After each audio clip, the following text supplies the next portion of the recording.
প্রতিটা রুহু, প্রতিটা মানুষ মালাকুল মাউতকে দেখতে পায়। আপনিও দেখবেন, আমিও দেখব। মুমিনদের কাছে এসে মালাকুল মাউত একজন যুবকের বেশে সাদা ধবধবে জুব্বা পরে সুগন্ধি মেখে মুমূর্ষু ব্যক্তির শিয়রে বসে বলে, ইয়া আইয়াতুহান নাফসুল মুতমাইন্নাহ, হে প্রশান্ত আত্মা, উখরুজি ইলা মাগফিরাতুল্লাহি ওয়া রিদওয়ানি, আল্লাহর ক্ষমা আর দয়ার দিকে বের হয়ে আসো। বলা মাত্রই মুমিনের আত্মাটা স্মুথলি বের হয়ে আসে। কাফান মিন আকফানিল জান্নাহ, হানুত মিন হানুতিল জান্নাহ, জান্নাত থেকে আনা সুগন্ধি কাফনের মধ্যে পেঁচিয়ে তিনি রূহটাকে নিয়ে ইল্লিনে চলে যায়। সরাসরি দেখে মালাকুল মাউতকে। আর যারা ইসলাম বিরোধী, কোরআন বিরোধী, তাদের সামনে এসে মালাকুল মাউত ত্রাস সৃষ্টি করে। আগে ধমক। হাইওয়েতে মাঝে মাঝে ডাকাতি হয় না?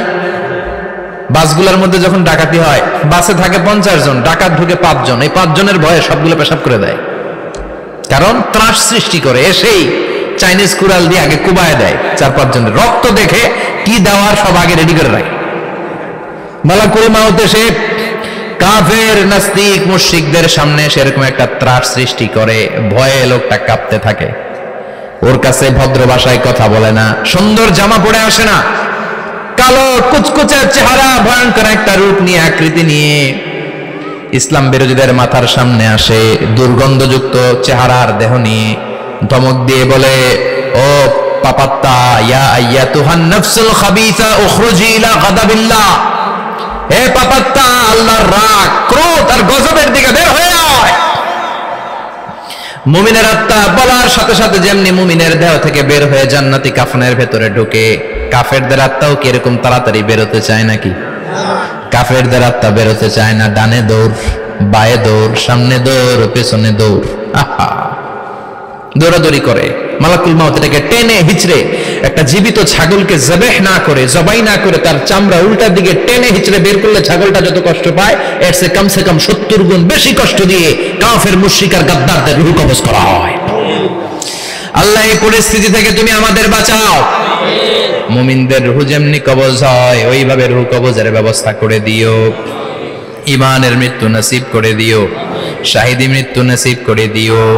আমাকে শহীদ করে সেই মিছিলে শামিল করে নিও, যে মিছিলের নেতা মীর হামজা, খোবায়েবে খাব্বাব, আল্লাহর কাছে ছিল অতি প্রিয়, শামিল করে নিও। আমাকে শহীদ করে সেই মিছিলে শামিল করে নিও। পড়েন আমিন। আরো জোরে পড়েন আমিন।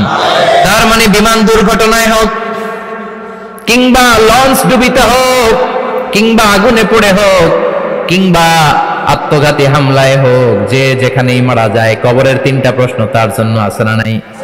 ইসলাম বিরোধীদের জন্য প্রশ্ন 3টা, আপনারা যারা মুমিন তাদের জন্য 4টা। আপনাদের জন্য একটা বেশি, আলহামদুলিল্লাহ। কোন কবরে এসে প্রথম প্রশ্ন করবে, মুনকার নাকির যখন চলে আসবে, 40 কদম যখন আত্মীয় স্বজনরা লাশটাকে কবরের মধ্যে দিয়ে 40 কদম চলে যায়, তখনই ফেরেশতা চলে আসে। আহা, শেষ, সব শেষ। এসেই পরীক্ষা শুরু। মার রব্বুক, তোর রবের নাম কি? চিল্লায় বলেন, আমাদের রবের নাম কি? আমরা বলবো রব্বি আল্লাহ, আল্লাহ আমারে রব। দমে দমে তনু মনে তারি অনুভব। পড়েন, আল্লাহ আমারে রব। তোমার দুনিয়াতে আমি যেদিকে তাকাই, অথই নিয়ামতে ডুবে আছি সবাই। পাখপাখালির গানে শুনি তসবিহ কল রব, তসবিহ কল রব, আল্লাহ আমারে রব। প্রথম প্রশ্ন, তোমার রব কে? আমরা বলবো আমাদের রব আল্লাহ। দ্বিতীয় প্রশ্ন, মা দীনুক, তোমার ধর্মের নাম কি? আমরা কি বলবো? তৃতীয় প্রশ্ন, বিশ্বনবীর চেহারা দেখিয়ে বলা হবে, আতারিফু হাদার রাজুল, এই লোকটারে চিনো নাকি? আমরা বলবো চিনি।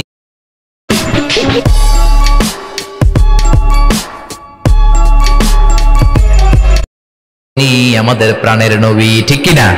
চাঁদের চেয়ে সুন্দর তুমি নবী আমার কমলিহিওয়ালা, দু জাহানের বাদশাহ তুমি প্যারা নবী সাল্লে আলা চাঁদের চেয়ে সুন্দর তুমি, নবী আমার কামলিওয়ালা। ঠিক কিনা? তিনটা প্রশ্নের যথাযথ উত্তর যখন দিয়ে দিলেন, আপনার জন্য অতিরিক্ত আরেকটা প্রশ্ন করা হবে, ওয়ামা ইলমুক, তোমার নলেজ কি? তিনটা প্রশ্নের উত্তর যে তুমি করতে পারলা, কিভাবে পারলা, কেমনে জানলা? নকল করে বলছো নাকি জেনে বুঝে আসছো? নকল হয় না? এখন তো পরীক্ষা চলতেছে বোধহয়। কি পরীক্ষা? এসএসসি পরীক্ষা। নকল হয়? কৃষ্ণপুরে নকল নাই না? এখন মনে হয় এগুলো একটু কমছে। একটা সময় ছিল অনেক নকল হইতো। পাঞ্জাবের ভিতরে নকল, পকেটে নকল, টুপির ভিতরে নকল, মৌজার ভিতরেও নকল। এমনকি মেয়েরাও নকল করে পরীক্ষার হলে আসে না নাই? স্কেলের মধ্যে লিখে নিয়ে যায়, হাতের মধ্যে লিখে নিয়ে যায়, ওড়নায় লিখে নিয়ে যায়, কাপড়ে লিখে নিয়ে যায়, আসে না নাই? ফেরেশতারা বলবে নকল করছো নাকি? কেমনে জানলা? তিনটা প্রশ্নের উত্তর তুমি কেমনে বললা? আল্লাহ তোমার রব, ইসলাম তোমার ধর্ম, এই লোকটা বিশ্বনবী, কেমনে চিনলা? আপনাকে তখন বলতে হবে আমি কোরআন থেকে শিখেছি, আমি হাদিস থেকে শিখেছি, আমি ইসলাম জেনে বুঝে মেনেছি, আমি আন্দাজে কোথাও ঘুরি নাই। চিল্লা এখন ঠিক কিনা? আপনাকে বলতে হবে। এজন্য শিখতে হবে, প্রতিনিয়ত ইসলাম সম্পর্কে জানতে হবে, আখের গোছাতে হবে, জীবনটাকে আলোকিত করতে হবে। চিল্লায় বলেন ঠিক কিনা? চারটা প্রশ্নই যখন হয়ে গেল, ফেরেশতারা বলবে আহলান ওয়া সাহলান ওয়া মারহাবান বিক, খোশামদেদ, কংগ্রাচুলেশন, খোশামদেদ, কংগ্রাচুলেশন। সব প্রশ্নের উত্তর তুমি পেরেছো। ফায়ুফসাহু লাহু কবরুহু ৭০ যিরান, আপনার কবরটারে ৭০ হাত লম্বা করে দেয়া হবে। ওয়া ইফতাহু লাহু বাবুন ইলাল জান্নাহ, আপনার কবর থেকে জান্নাতের দিকে দরজা খুলে দেয়া হবে। ওয়া ইউলবাসু মিন লিবাসি আহলিল জান্নাহ, জান্নাতের দুইটা রেশমি কাপড়ের পোশাক এনে আপনারে পরিয়ে দেয়া হবে। আর বলা হবে নাম কানাউ মিলা আরুস, ঘুমাও, sleep, you should get some sleep now, তোমাকে লম্বা সময় পরে দিতে হবে, ঘুমাও। কানাউ মিলা আরুস, যেমনি বর বাসর রাতে আরামসে ঘুম দেয়।